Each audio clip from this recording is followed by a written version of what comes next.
Orient bell tiles studio से आप देख रहे हैं एबीपी न्यूज। नमस्कार, मैं हूं प्रतिमा मिश्रा। दिन की हर बड़ी खबर के साथ आइए शुरू करते हैं भारत की बात। शुरुआत उन खबरों से जिन पर विस्तार से करेंगे चर्चा।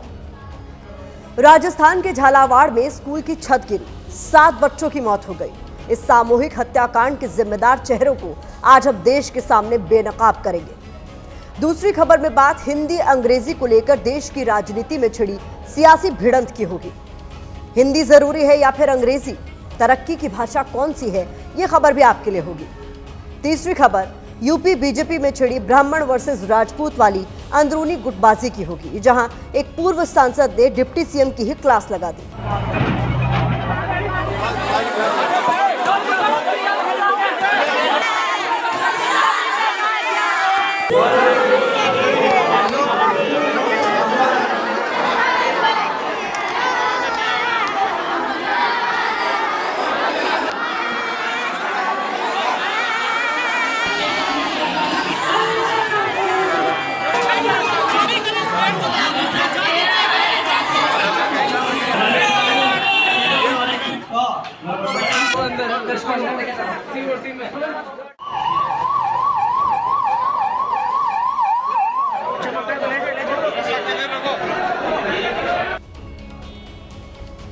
दर्द की ये चीख पुकार सुनकर मेरे आंसुओं ने पलकों का दायरा तोड़ दिया।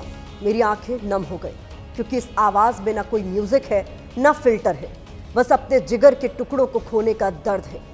शायद आपने भी इस दर्द को महसूस किया होगा। खबर यह है कि राजस्थान में झालावाड़ के पिपलोदी गांव में एक जर्जर खंडहर सरकारी स्कूल की छत गिर गई।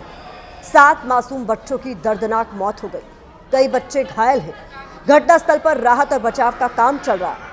घायल बच्चों का अस्पताल में इलाज चल रहा है। अक्सर ऐसी खबरों को देखकर हम आगे बढ़ जाते हैं, इसे गंभीरता से नहीं लेते, लेकिन इन खबरों को बेहद गंभीरता से लेने की जरूरत है, क्योंकि ये देश के भविष्य की सुरक्षा से जुड़ा मामला है।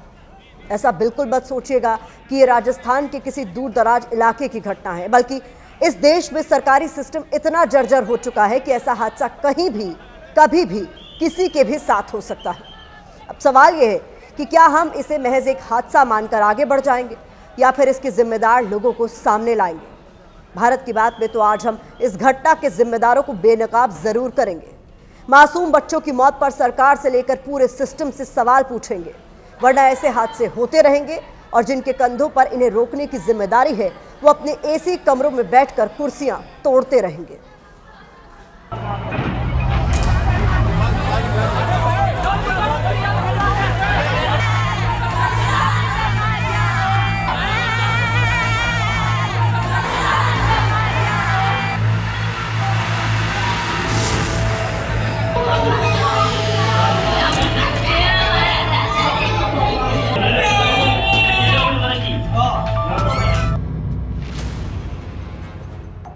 स्कूल के मलबे में सिर्फ मासूम बच्चों की मौत नहीं हुई है, बल्कि हजारों सपने दफन हुए हैं। वो सपने जो यहाँ पढ़ने वाले छात्रों ने देखे थे, वो सपने जो उन छात्रों के माता पिता ने उनके उज्जवल भविष्य के लिए देखे थे। शायद दर्द में डूबे ये माता पिता उस घड़ी को कोस रहे होंगे जब अपने कलेजे के टुकड़ों को तैयार करके ढांचा सिस्टम की इस जर्जर बिल्डिंग में बने स्कूल में भेजा होगा। माता पिता को उम्मीद होगी कि एक दिन पढ़ लिख कर उनका बच्चा नाम रोशन करेगा, लेकिन उन्हें क्या पता था कि ये निकम्मा सिस्टम उनके आंगन के फूलों को यूं उनसे छीन लेगा। शुक्रवार की सुबह कुछ माता पिता अपने बच्चों को गोद में लेकर, कुछ अपने कंधों पर बिठाकर स्कूल छोड़ने आए थे। कुछ ही घंटे बाद उन्हें अपने बच्चों की लाश इस तरह हाथों में उठाकर अस्पताल ले जानी पड़ी। माता पिता के लिए इससे बड़ा दर्द भला और क्या हो सकता है। स्कूल में साहब 8 बजे लगभग स्कूल डाल की बच्चा बच्ची दर्द किया खूर के लाया ये 1.5 के मातों। वो जी स्कूल है, कितने साल पुराना होगा? 40-45 साल का, 50 साल पुराना। आपने देखा उसको बचपन से? हाँ। तो लगभग बच्चे को कोई ध्यान ही नहीं हमें। वे निकाला था पत्थर तो उस टाइम सबका दिमाग खराब हो जाता। अगली 26 जनवरी पे भी सूचना दे दी थी। क्या? सरपंच को कह दी थी हमने कि भाई इसकी मरम्मत कराओ या फिर नई बिल्डिंग बनवाओ। झालावाड़ में पिपलोदी गांव का ये स्कूल 50 साल पुराना था। स्थानीय लोगों की माने तो कई बार इसकी खंडहर हालत के बारे में प्रशासन को शिकायत दी गई थी, लेकिन सिर्फ टेबल के ऊपर दी गई शिकायत पर सिस्टम काम कहाँ करता है। जब तक टेबल के नीचे से शिकायत को आगे बढ़ाने वाला शुल्क न दिया जाए। शिकायतों को सिस्टम फाइलों में दबाकर सो गया। नतीजा ये हादसा हो गया। देश के भविष्य की कमजोर छत गिर गई। प्रार्थना सभा स्थल में बैठे बच्चे दबकर मर गए। अब सवाल ये है कि इस हादसे का जिम्मेदार कौन है? तो सबसे पहले राजस्थान सरकार इस हादसे की जिम्मेदार है। राजस्थान के शिक्षा मंत्री इस हादसे के जिम्मेदार है। झालावाड़ के जिला कलेक्टर इस हादसे के जिम्मेदार है। इसके अलावा प्रारंभिक शिक्षा अधिकारी, जिला शिक्षा अधिकारी मासूमों की मौत के जिम्मेदार हैं। यही नहीं, इस सरकारी स्कूल के प्रिंसिपल और टीचर भी इस हादसे के लिए जिम्मेदार हैं। बच्चों की सुरक्षा इन सबकी जिम्मेदारी थी, जिसे ये निभाने में पूरी तरह से नाकाम रहे। हाँ, क्योंकि हादसा हो गया है तो कुछ तो दिखावा करना पड़ेगा। तो शिक्षा मंत्री ने कहा है कि राज्य के हजारों जर्जर स्कूलों की बिल्डिंग के लिए 200 करोड़ रुपए मंजूर किए गए हैं। हमारा सबसे पहले बच्चों को राहत देना है, जो घायल हो गए उनको बचाना है। भगवान करे सब कुशल रहे, सब जल्दी स्वस्थ हो जाए। राजस्थान में देखो, मेरी एग्जैक्ट संख्या नहीं, लेकिन हजारों की संख्या में है। तो क्या कर रहे हैं हम चरणबद्ध तरीके से उनको ठीक करने के ऑर्डर दे रहे हैं। हमने स्वीकृतियाँ जारी कर दी है। वहाँ की जो घटना है वो तो दुखद घटना है। हम जो भी पीड़ित परिवार है उनको अपनी ओर से संवेदना देते हुए निश्चित रूप से ऐसी राजस्थान में जो भी कोई बिल्डिंग्स है उन सबको चिन्हित करके उनको रिपेयर करने का काम करेंगे। अगले कुछ दिन बड़े बड़े बयान आएंगे, एक्शन का दिखावा होगा, फिर सब सामान्य हो जाएगा। इस बीच एक तरफ गम और गुस्से का माहौल है, दूसरी तरफ जयपुर से बीजेपी विधायक बाल मुकुंद आचार्य बेशर्मी भरा बयान दे रहे हैं। वो आंसुओं पर भी राजनीति करने से बाज नहीं आ रहे। कह रहे हैं कि ये कांग्रेस के पिछले कार्यकाल का भ्रष्टाचार है। पिछले कांग्रेस काल जो रहा है उस कांग्रेस काल का भ्रष्टाचार है। संबंध रखने वाले जो लोग थे, बनाने वाले, बनने अधिकारी से लेकर ठेकेदार तक, उन सब पर कार्रवाई होगी। विधायक महोदय, क्या आप इस इंतजार में बैठे थे कि कांग्रेस का भ्रष्टाचार कब यूं भरभरा कर गिरेगा? अरे मासूमों की लाश पर तो राजनीति छोड़ दीजिए, गुस्सा उन पर निकालिए जिनकी लापरवाही से ये बच्चे मौत की नींद सो गए।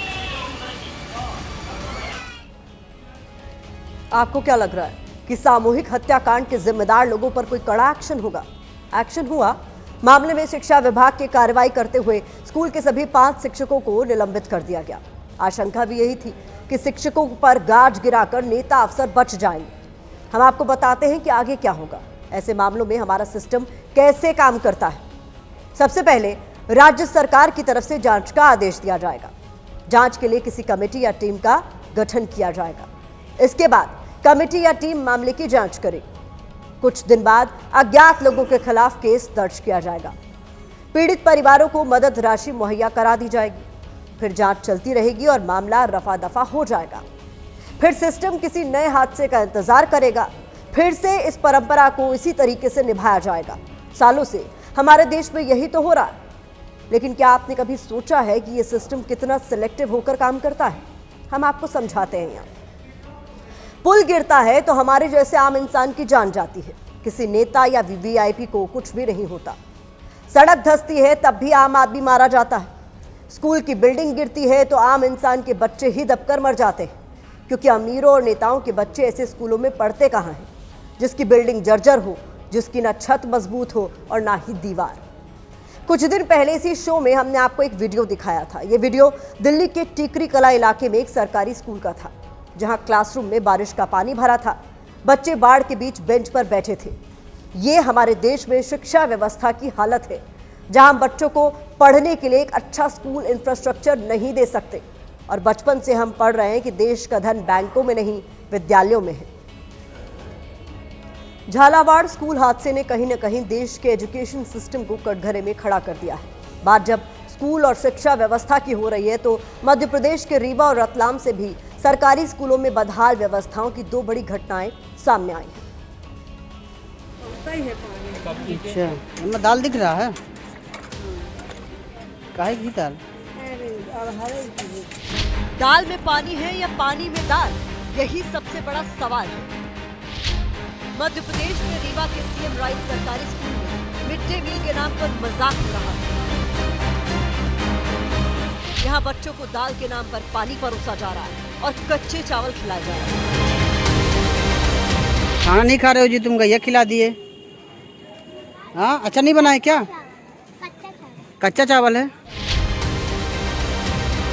पानी वाली दाल का वीडियो वायरल होने पर शिक्षा अधिकारी ने जांच कराने की बात कही है। तो दिखवाएंगे, जो आपके संज्ञान में आया है उनको अभी कार्यवाही उस पर संज्ञान में जो की जाएगी। सरकारी स्कूल में बदहाल तस्वीर की एक घटना मध्य प्रदेश के रतलाम से सामने आई, जहां आदिवासी सीनियर गर्ल्स हॉस्टल की छात्राओं ने खराब खाने और सही सुविधाएं नहीं मिलने की शिकायत की है। साथ ही वार्डन को हटाने की मांग की है। छात्राओं ने जनजाति विकास विभाग के एडीएम तक शिकायत दर्ज कराई है। हॉस्टल की छात्राएं शिकायत के साथ खुद एडीएम दफ्तर पहुंची और अपनी बात सामने रखी। हमने हॉस्टल में झाड़ू लगाने के लिए झाड़ू मांगा तो हमें बोला गया कि 4 साल में एक झाड़ू आता है। हमें खाना ठीक से नहीं मिलता है, इसलिए हमारे मैडम हमारे प्रति अच्छा व्यवहार नहीं रखते, इसलिए उनको सस्पेंड करो। हमारे हॉस्टल में सुविधाएं नहीं है और यहाँ पे आए तो वो हमको ऐसा बोलते हैं कि तुम इतना वो विरोध कर रहे हो मेरे प्रति तो मैं चली जाऊंगी, लेकिन मुझे कुछ भी होता है तो उसके जिम्मेदार तुम सब रहोगे। लाइट, पंखे, दरवाजे बाथरूमों के और सुविधा और खाना सही से नहीं मिलता है हमको। न खाना भी मिलता है तो दालें हमारी वो है नहीं, उसमें वो कीड़े निकलते हैं। इसके बाद जनजातीय विभाग के अधिकारी और स्थानीय थाना क्षेत्र प्रभारी ने छात्राओं को समझाने की कोशिश की, लेकिन वो वार्डन को हटाने की मांग पर अड़ी रही। बच्चियां संतुष्ट नहीं थी। जब जांच हो रही थी उसी समय जो है शाम को 5 बजे तक जब मामला ठीक नहीं हुआ, शांत नहीं हुआ, मैं भी वहां पर मौके पर पहुंची थी और बच्चियों से बातचीत की थी। उस समय मामला जो है उनसे बात करने के बाद में उनके बीच में आपसी सामंजस्य बन गया था। उनको समझाइश देकर वापस लौटे थे। फिलहाल जिला प्रशासन ने छात्राओं की शिकायत पर कार्रवाई करने के निर्देश दिए हैं, लेकिन सवाल वही है कि ऐसे पढ़ेगा इंडिया तो कैसे आगे बढ़ेगा India.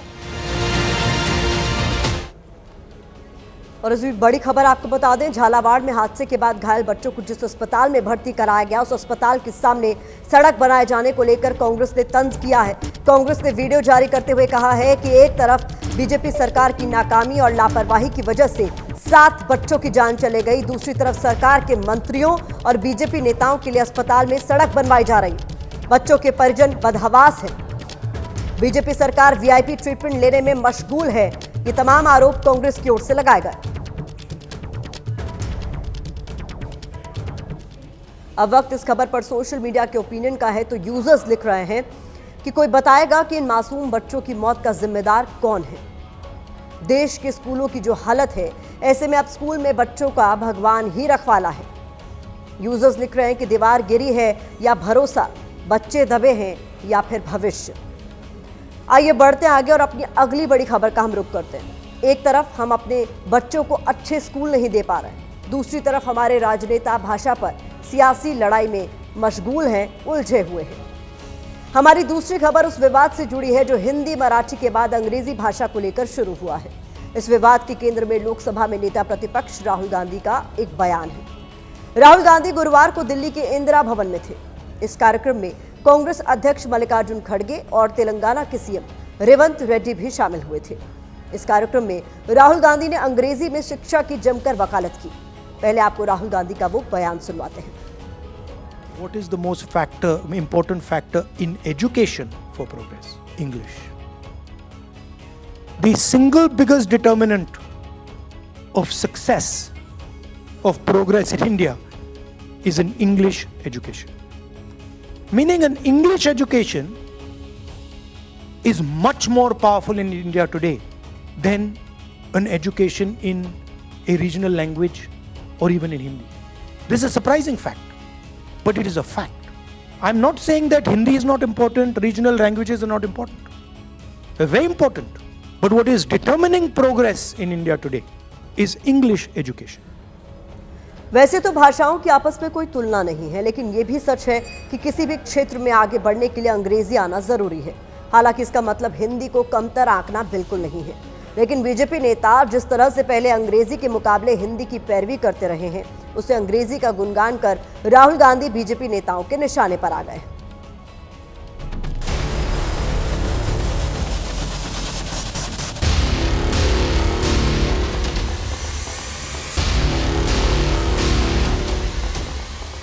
The single biggest determinant of success of progress in India is an English education. बस राहुल गांधी की इसी बात पर एक नई बहस शुरू हो गई। हिंदी और मराठी वाली लड़ाई अभी चल ही रही थी कि राहुल गांधी ने अंग्रेजी का गुणगान कर भाषा का एक नया चैप्टर शुरू कर दिया। But what is determining progress in India today is English education. Rahul Gandhi ने अंग्रेजी को सफलता और प्रगति की भाषा बताया तो हिंदी और क्षेत्रीय भाषाओं की भूमिका पर भी जोर दिया।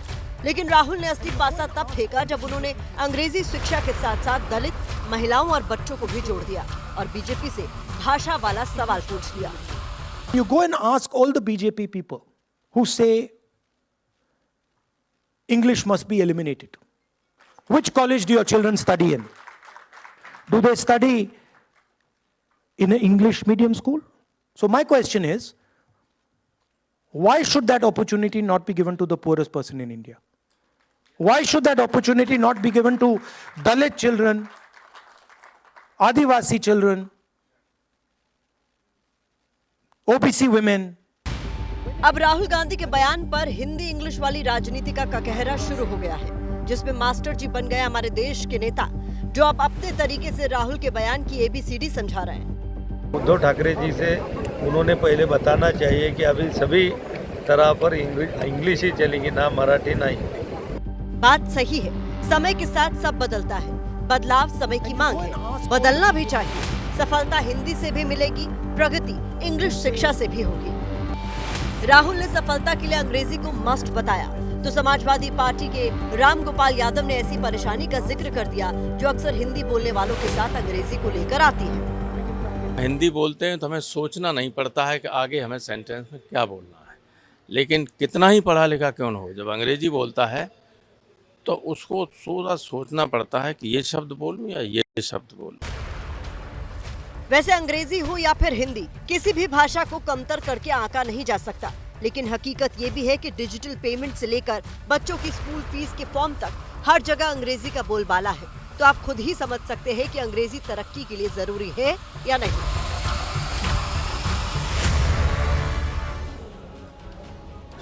बीजेपी राहुल गांधी के बयान से इसलिए भी बेचैन है क्योंकि कुछ दिन पहले गृह मंत्री अमित शाह ने कहा था कि हमारे देश में बहुत जल्द अंग्रेजी बोलने वालों को शर्म आएगी। अमित शाह ने कहा था कि हिंदी किसी भाषा की विरोधी नहीं बल्कि दूसरी भाषाओं की दोस्त है, सखी है। उन्होंने कहा था कि हम सब में अपनी भाषा बोलने की ललक होनी चाहिए। आपको गृह मंत्री अमित शाह का वो बयान सुनवाते हैं। मेरी बात ध्यान से सुनना, हम सब के जीवन में इस देश में अंग्रेजी बोलने वालों को शर्म आएगी, ऐसा समाज का निर्माण अब दूर नहीं। वैसे मशहूर शायर मुनव्वर राना कह गए हैं, लिपट जाता हूँ माँ से और मौसी मुस्कुराती है, मैं उर्दू में गजल कहता हूँ, हिंदी मुस्कुराती है। इसका मतलब है कि भाषा की आपस में कोई लड़ाई नहीं है, बल्कि नेता अपने सियासी फायदे के लिए भाषा को राजनीतिक हथियार बना लेते हैं। भाषा को लेकर हो रहे विवाद के बीच आज हमने आपके लिए कुछ दिलचस्प आंकड़े निकाले हैं जो आपको जरूर देखने चाहिए। दुनिया भर के 75 देशों में अंग्रेजी भाषा बोली जाती है।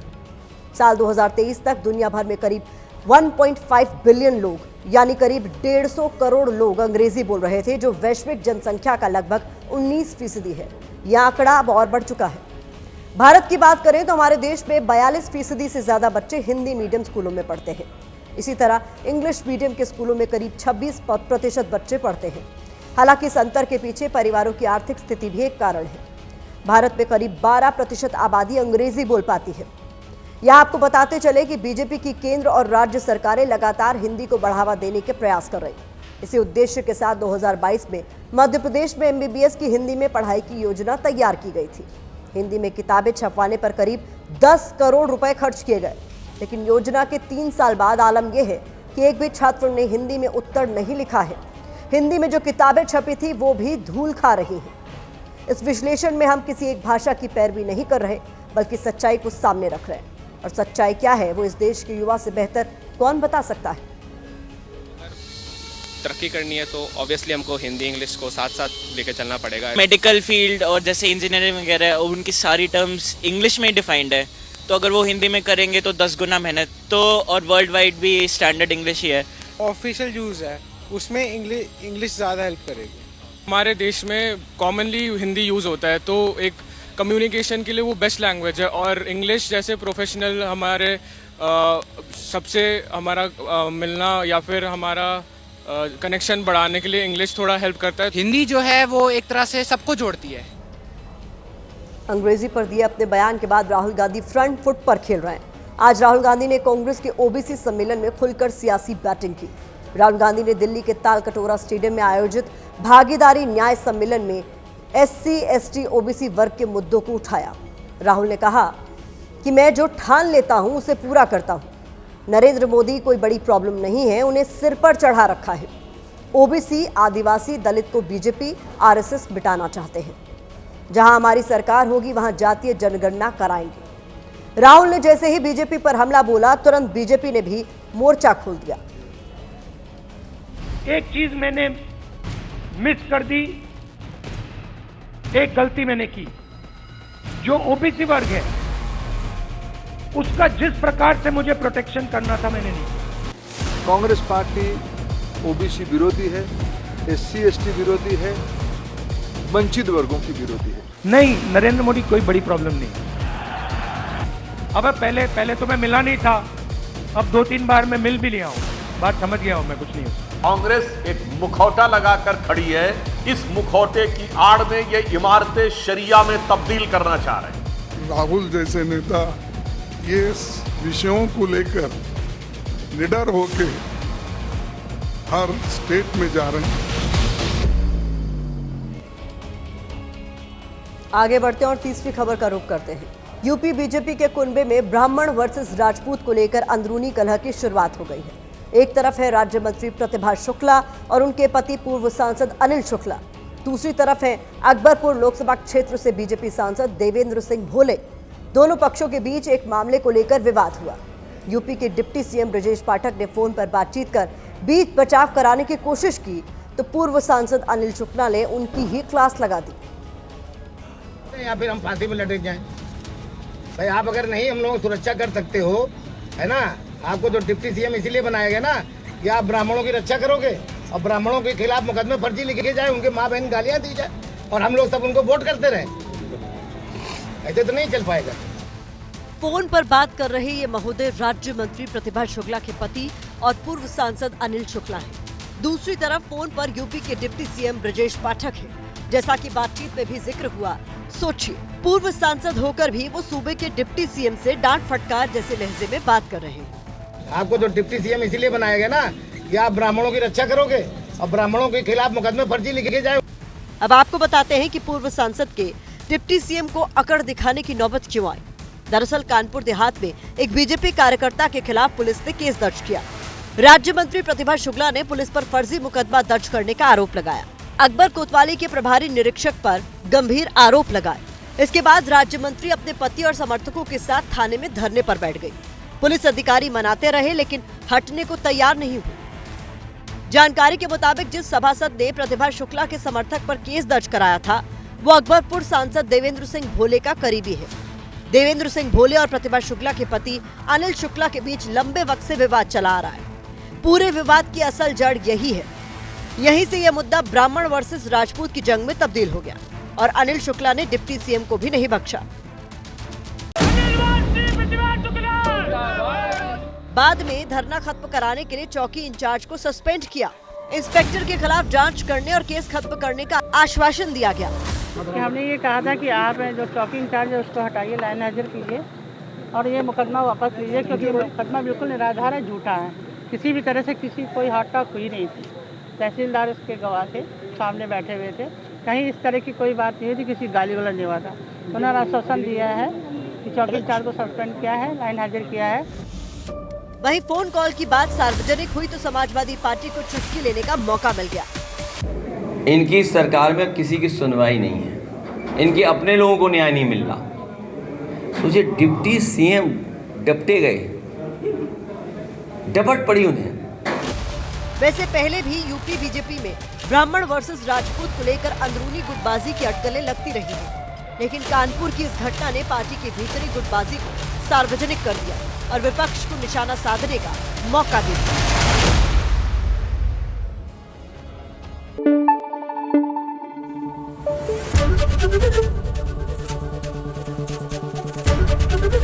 एबीपी न्यूज आपको रखे आगे।